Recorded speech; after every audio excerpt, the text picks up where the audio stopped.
There is a psychological behavior that signals someone has chosen you as their target. Carl Jung discovered this pattern in his most dangerous patients, the ones who destroyed lives while looking completely innocent. This isn't just bullying or conflict. This is a subconscious mechanism that Jung identified, something far more sinister than simple cruelty. What makes this deadly is how subtle it appears. It often looks like concern. It sounds like someone trying to help you. But underneath that caring surface lies a targeting system so precise, so unconscious, that the person doing it genuinely believes they're the good guy.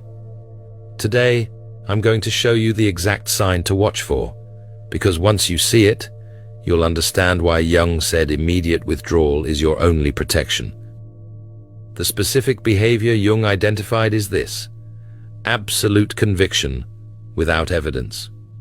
When someone accuses you of motivations you don't have with 100% certainty, they don't say "I think" or "maybe." They declare what you are, what you feel, what you secretly want, with complete confidence. And here's the disturbing part. No amount of explanation can shake their belief. You could show them proof. You could bring witnesses. You could open your entire life to inspection. None of it matters. Their certainty is immune to reality. Jung documented this pattern across hundreds of cases in his clinical practice. He noticed that his most dangerous patients all shared this one trait. They could describe others with absolute certainty while remaining completely blind to their own motivations. When Jung would gently suggest that perhaps their perception might be distorted, they would become defensive or even aggressive. The suggestion that they might be wrong threatened their entire psychological structure, because if they were wrong about you, they might have to look at themselves, and that's the one thing their unconscious mind is organized to prevent. This is shadow projection at its most dangerous level. But before we go further, you need to understand something crucial. You are not the target because you're weak. You're not chosen because you did something wrong. In fact, Jung discovered the opposite.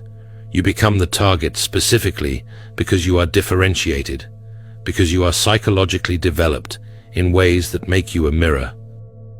You reflect back the parts of them they cannot accept, the parts they've buried so deep they don't even know they exist anymore.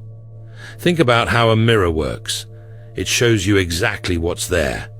It doesn't lie. It doesn't flatter. It simply reflects reality.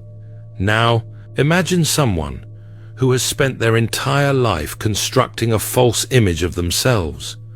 Someone who believes they are kind when they're actually cruel. Someone who thinks they're honest when they constantly deceive. Someone who considers themselves selfless while acting purely out of self-interest. What happens when this person encounters a mirror? They don't see their real self. They see a threat. They see an enemy. They see someone who must be destroyed. That's you. You're not doing anything to them. You're simply being yourself. But your authentic presence, your psychological awareness, your refusal to participate in collective delusions, all of this acts as a mirror.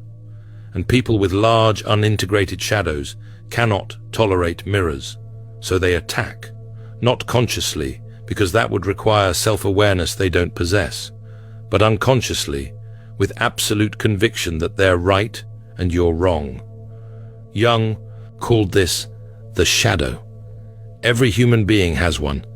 It's the collection of traits, impulses, and qualities we reject about ourselves, the things we can't admit we're capable of.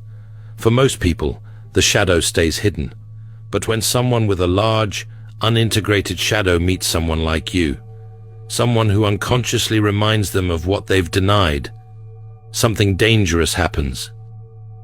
The projection trap activates. Here's how it works. If they call you manipulative, they are the one manipulating. If they accuse you of being selfish, they are acting selfishly. If they claim you're cruel, look closely at their behavior. You'll find the cruelty there. This isn't a coincidence. This is psychological law. What we cannot accept in ourselves, we must see in others, and we must see it with absolute certainty, because doubt would force us to look inward. That's the one thing the unconscious mind will not allow. But the projection itself is only the beginning. The real danger comes next. Jung documented what he called collective possession. The projector doesn't keep their distorted view to themselves. They recruit others. They gather what some people call flying monkeys or enablers. They begin sharing their concerns about you. Always from a place of apparent care, of course. They're worried about you. They've noticed troubling patterns. They just want to help. And here's what makes this so effective. They genuinely believe what they're saying. There's no conscious deception. They really are worried. They really do see you as the problem, which means they speak with authentic concern, and that authenticity is convincing. People trust